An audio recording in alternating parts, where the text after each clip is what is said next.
성도님들, 어느 수도사가 오랫동안 광야에서 홀로 금욕, 금시, 기도 등의 수련으로 드디어 온 천하가 우러러볼 만한 큰 성자가 되었다라고 합니다. 그러자 마귀들이 난리가 났습니다. 이 세상에 큰 성자가 나타났으니 우리들은 정말 큰일 났다라며 회의를 열어서 어떻게든 저 수도사를 타락시켜보자 라고 다짐을 합니다.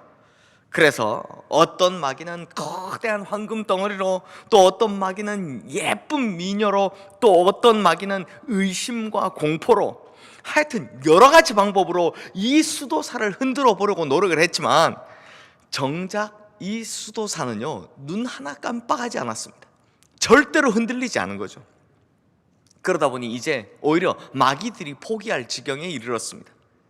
아무리 흔들어 봐도 넘어오질 않으니 이제는 어떡하라는 거야? 라는 볼멘 소리가 나올 때쯤 노련한 대장 마귀가 나서기 시작합니다.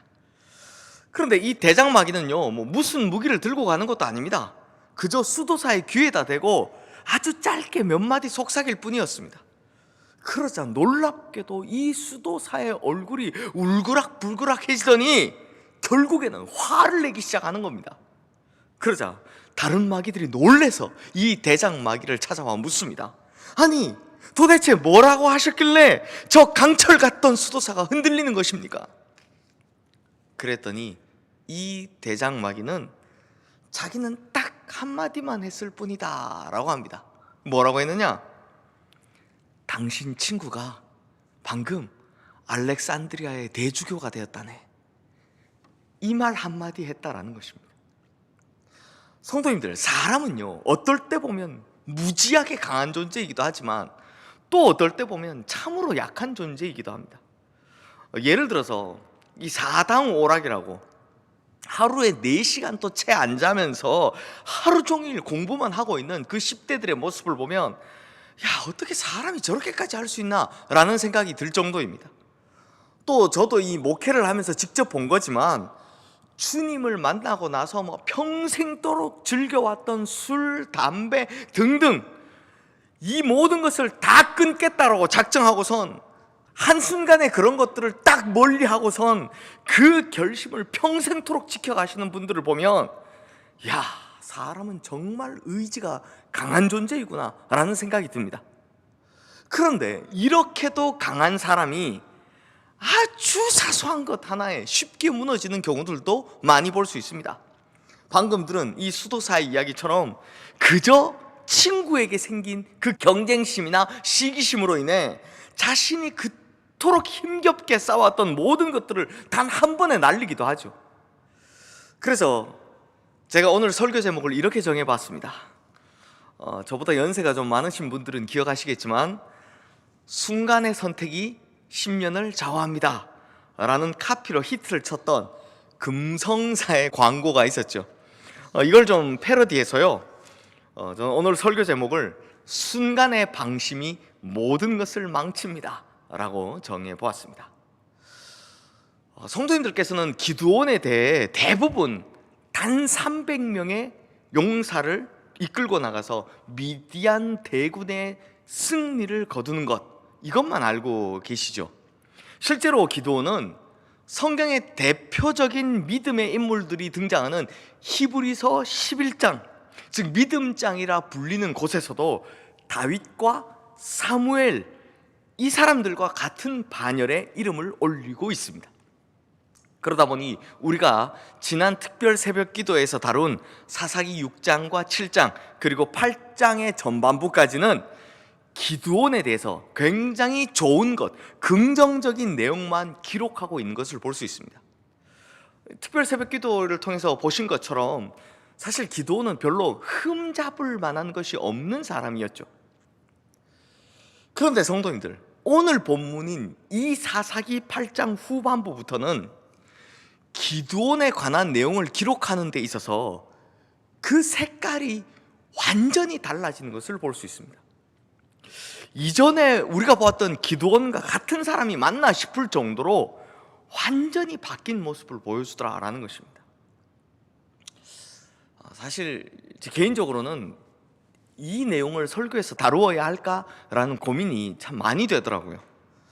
기도원의 좋은 이야기만 가지고도 충분히 교훈이 될 텐데 굳이 나쁜 이야기를 꼭 해야 되는가? 기도원의 좋은 이야기만으로도 충분히 힘을 주고 은혜를 끼쳤는데 굳이 사람의 마음을 찔러대는 그런 이야기를 해야 하는가? 이런 좀 생각이 들더라고요. 하지만 이렇게 기도원 시리즈를 이어오는 지금이 아니고서는 이 본문을 다룰 기회가 없을 것 같았습니다. 따로 떼서 하기가 쉽지 않겠더라고요. 그래서 오늘은 이 설교를 해야 되겠다라고 작정을 하게 되었습니다. 성도님들, 오늘 본문 이후인 사사기 9장으로 넘어가면요, 기드온이 죽은 후에 기드온의 아들들에게 정말 참담한 일이 벌어지는 장면이 나오는데요. 그러면 그토록 좋았던 기드온이 대체 왜 이렇게 되었을까요? 마음은 무겁지만 그럼에도 우리에게 그런 실수를 하지 않게 하고 우리를 바른 길로 인도하여 줄 메시지가 될 줄로 믿으며 오늘 본문의 이야기를 한번 살펴보도록 하겠습니다. 먼저 오늘 본문 22절 말씀 함께 읽겠습니다. 그때 이스라엘 사람들이 기드온에게 이르되 당신이 우리를 미디안의 손에서 구원하셨으니 당신과 당신의 아들과 당신의 손자가 우리를 다스리소서 하는지라. 성도님들, 기드온이 고작 300명 데리고 나가서 그들을 7년 동안이나 못 살게 굴었던 미디안 대군을 완벽하게 무찌르고 돌아옵니다. 심지어 당시에 우리 편의 희생은 거의 없었습니다. 특히 7년 동안 미디안에게 뺏겼던 것들, 이걸 단번에 갚을 만한 대단히 많은 노획물들을 들고 돌아옵니다. 그러자 사람들이요, 기드온에게 막 열광을 하기 시작하는 겁니다. 사실 뭐 열광할 만하죠. 그런데 그 열광 중에 사람들이 뭐라고 하느냐? 자신들을 다스려달라라고 간청을 하는 겁니다. 이 말이 무슨 뜻이냐면 자기들의 왕이 되어달라라는 겁니다. 그래서 당신뿐만 아니라 당신의 아들, 당신의 손자 대대로 우리를 다스리는 왕이 되어달라라고 이야기를 한 것입니다. 그러자 기드온이 뭐라고 대답하는지 아십니까? 내가 너희를 다스리지 아니하겠고 나의 아들도 너희를 다스리지 아니할 것이요 여호와께서, 오직 여호와께서 너희를 다스리시리라, 이렇게 대답을 합니다. 자신들의 왕이 되어달라라는 이 간청을 아주 단호하게 한 번에 잘라 거절을 한 것입니다. 왜요? 여호와 하나님께서 너희의 왕이신데 내가 어찌 너희들의 왕이 되겠냐라는 말입니다.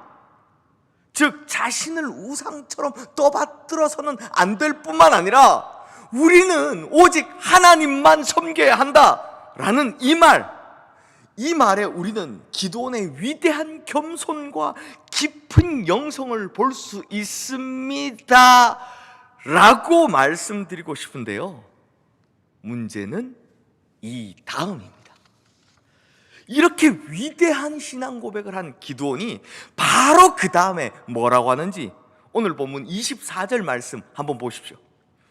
기드온이 또 그들에게 이르되 내가 너희에게 요청할 일이 있으니 너희는 각기 탈취한 귀고리를 내게 줄지니라 하였으니 이는 그들이 이스마엘 사람들이므로 금 귀고리가 있었습니다. 그러니까 기드온이 뭐라고 한 것입니까? 내가 너희들 왕이 되는 건 하나님께서 계시니까 그건 안 되는 것이고 대신에 너희들이 전쟁에서 탈취한 금, 그거 나한테 좀 주라 라고 하는 것입니다.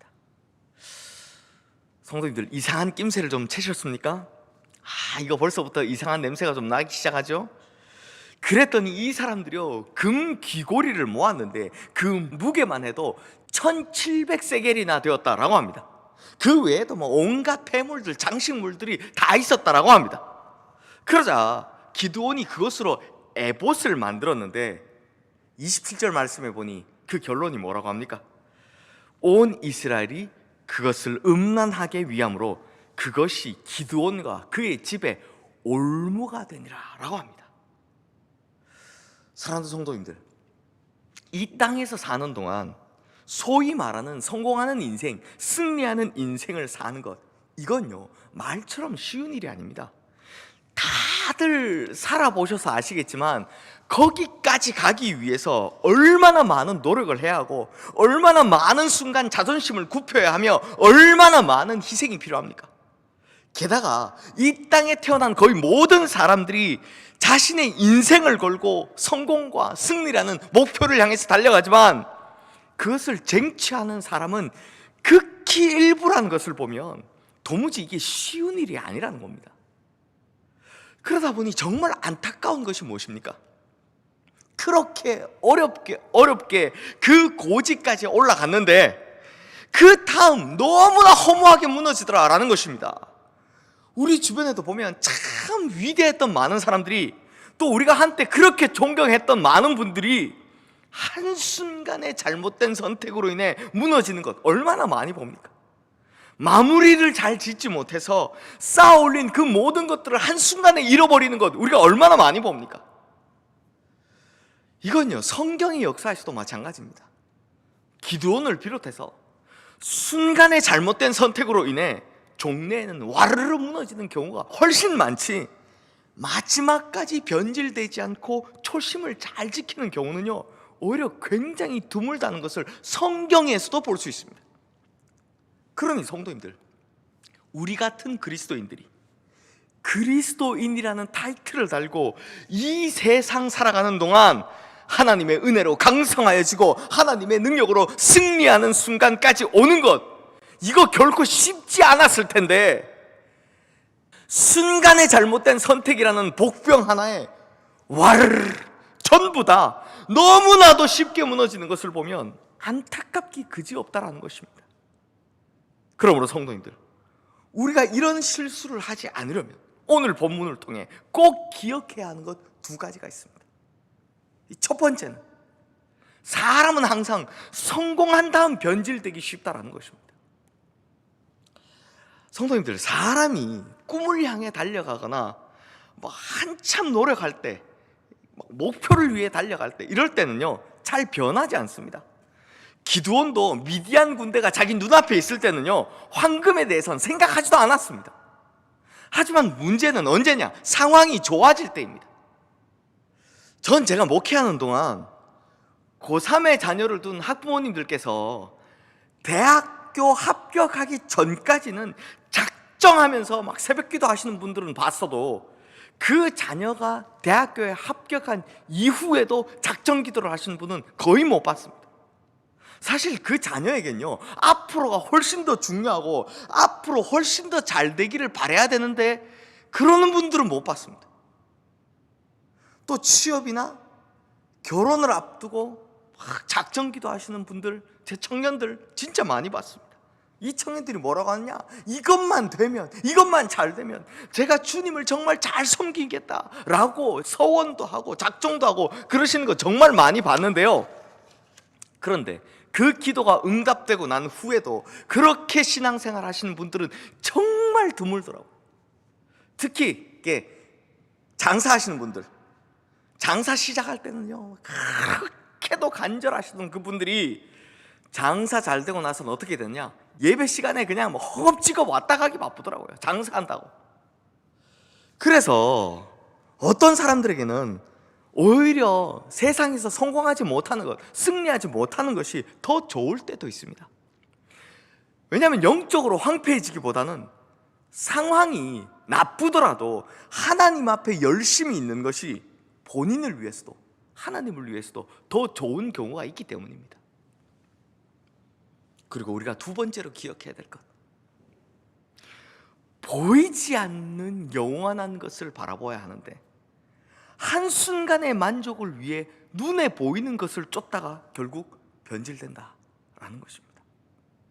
성도님들, 사실 기드온은요 처음에는 이 금을 자기 욕심을 위해서 자기가 취하려고 모은 것이 아니었습니다.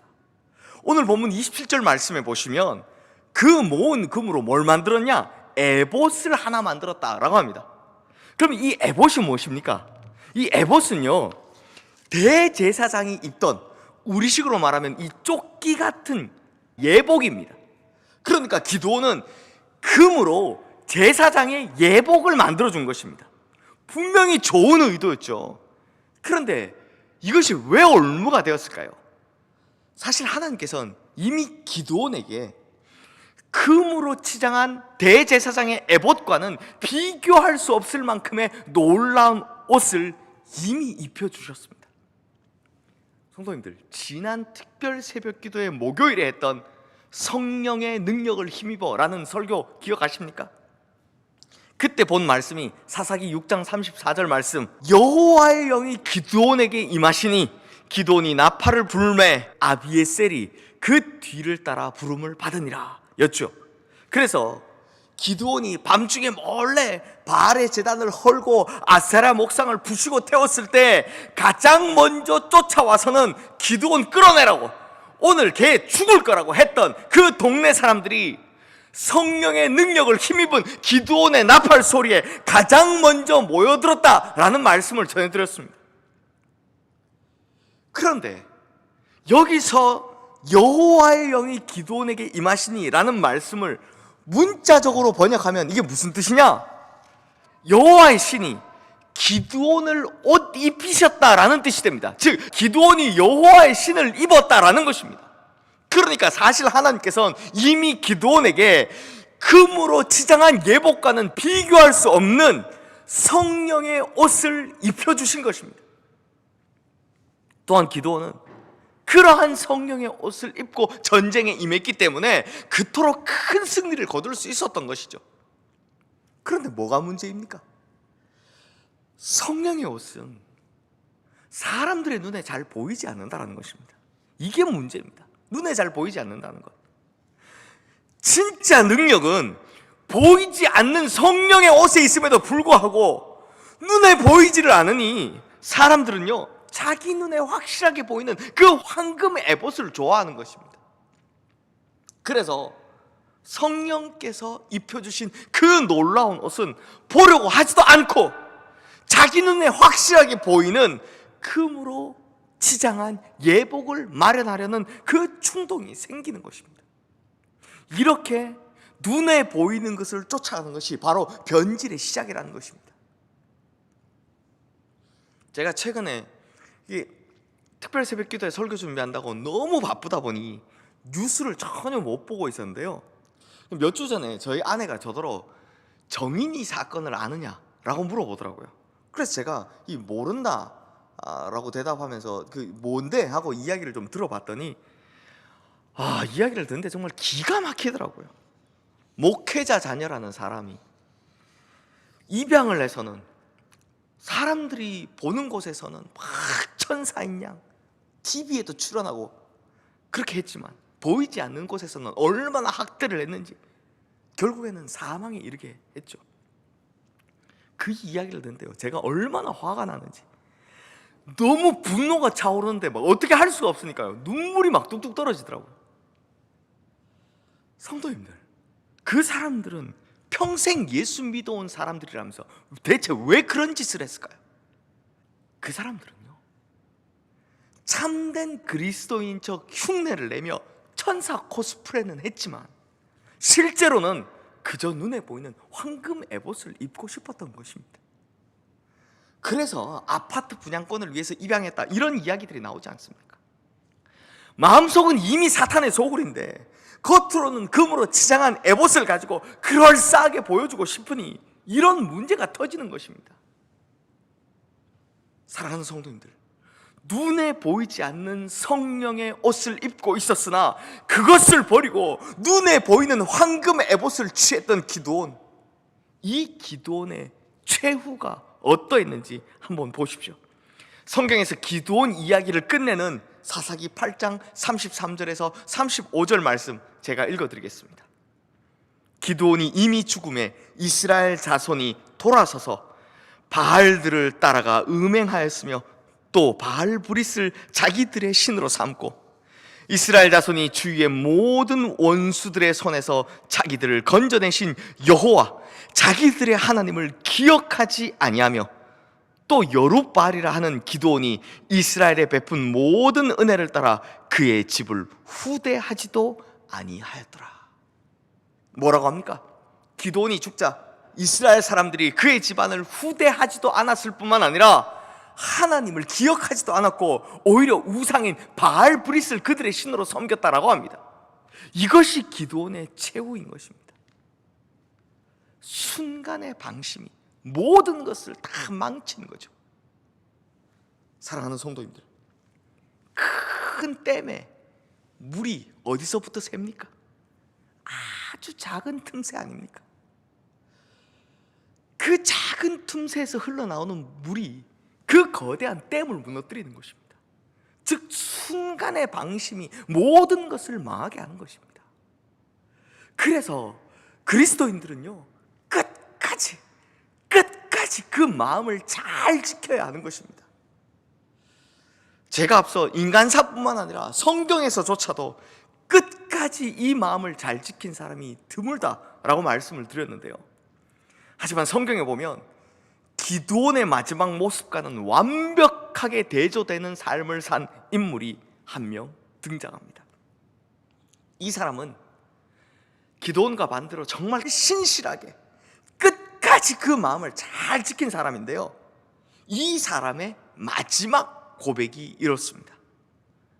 나는 선한 싸움을 싸우고 나의 달려갈 길을 마치고 믿음을 지켰으니 이제 후로는 나를 위하여 의의 면류관이 예비되었으므로 주 곧 의로우신 재판장이 그날에 내게 주실 것이며 내게만 아니라 주의 나타나심을 사모하는 모든 자에게도니라.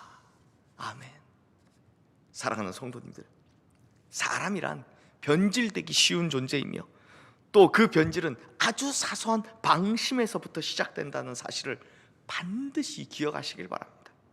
그러므로 우리는 날마다 스스로를 치고 날마다 스스로를 깨뜨리며 날마다 스스로를 그리스도 안에서 죽이며 살아야 한다는 것입니다.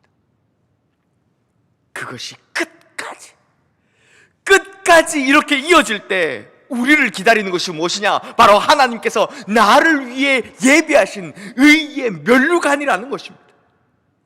그러므로 우리 성도님들, 우리의 인생이 마감되는 날, 우리의 집안과 후손들이 다 타락하고 다 황폐해지는 것이 아니라 하나님께서는 의의 면류관을, 사람들에게는 존경과 칭찬을 받는 그런 성도님들 되시기를 주님의 이름으로 축원합니다.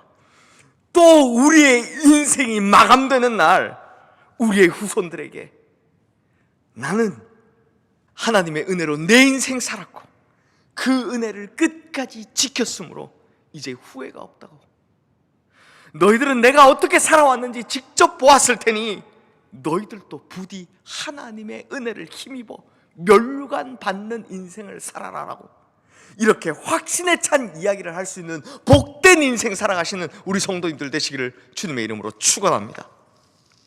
성도님들, 이런 인생 살아라, 이 한마디가 굉장히 쉬워 보이지만 이 한마디를 하기 위해선 우리의 평생 동안 끊임없이 자신의 욕망을 치고 꺾으며 살아야 하고 예수 그리스도의 십자가 아래 날마다 자신을 죽이고 살아야 한다는 것을 반드시 명심하시기를 바랍니다. 그러므로 우리 성도님들, 끝까지 한순간도 방심하지 않은 채 이 마음 잘 지켜 하나님 나라에 들어가실 때 의의 면류관 쓰고 자랑스럽게 들어가시는 우리 성도님들 되시기를 주님의 이름으로 축원합니다. 기도하겠습니다.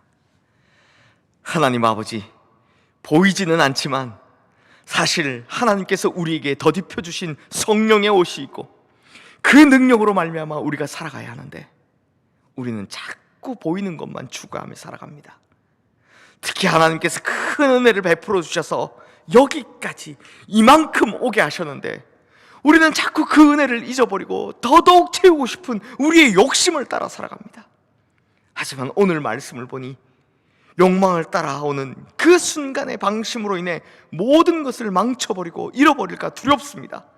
그러므로 주님, 이제 우리의 영안을 열어주셔서 하나님의 은혜만 바라보게 하시고 그래서 날마다 우리 스스로를 치고 복종시켜 십자가 아래 평생토록 무릎 꿇는 인생 되게 하여 주시옵소서. 그럴 때 하나님께서 나를 위해 의의 면류관을 예비해 주신다 하셨으니 진짜 주님의 나라에서 그 면류관을 쓸 때까지 이 마음 변치 않게 하여 주시옵소서. 우리를 위해 의의 면류관을 준비하고 계실 우리 주 예수 그리스도 이름으로 기도드리옵나이다. 아멘.